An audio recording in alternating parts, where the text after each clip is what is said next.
getting what I'm saying? But if by virtue of wrong decisions, reckless living, you didn't attend classes when you were supposed to, you didn't graduate when you were supposed to, so eventually you graduated, you didn't come out with good grades, and because of that, you couldn't get a good job, or for whatever reason, by virtue of these decisions and choices you made while in school, and because of these choices and decisions, God's purpose of you becoming a branch manager of an industry couldn't materialize.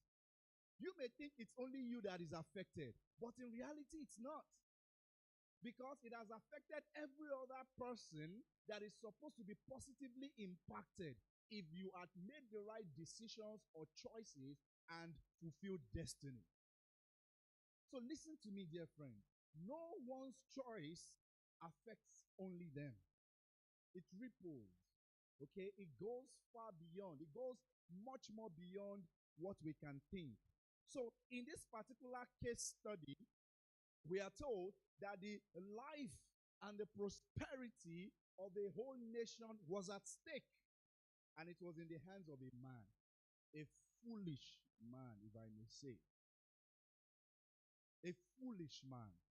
And why have I said that? I have said that because a fool had said in his heart that there is no what? There is no God.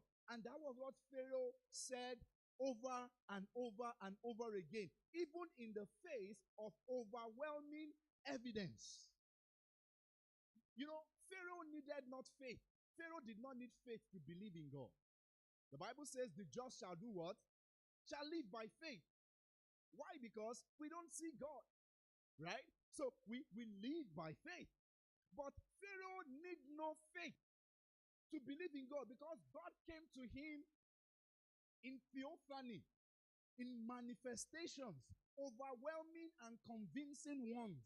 So Pharaoh did not even need faith. He didn't even need the most basic currency in the economy of the spiritual. That is the most basic currency. Faith. In Hebrews chapter 11 verse 6, it says, he that comes to God, or he that believes in God, must what? Must believe that he exists, right? Because without faith, it is what? Impossible to please God. It is the most basic currency in the economy of heaven. To tap into the blessings, you need faith. And Pharaoh didn't need that because he had evidence, overwhelming ones, that could have just made him take the decision that of a truth, there is God in heaven. And that's why I said he was a foolish man. The fate of a whole nation was in his hand. And guess what he did? He torpedoed it. He ran it aground.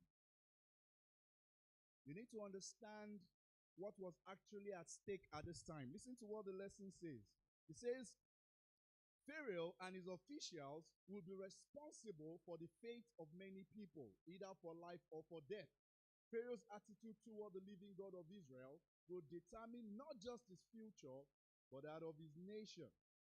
How do we feel? The question comes. And what do we do when the gravity of circumstances lies heavy upon us, and we have to choose the next step and direction, a choice that can greatly impact the lives of many others? I have said that, and I don't want to overflog it. But the reality is that God is gracious. He gives wisdom. God gives understanding. God gives light. When we are confronted with those choices, God is willing to give direction. He says, I will guide you in Psalm 34. I will teach you in the way that you should go. I will guide you with my eyes.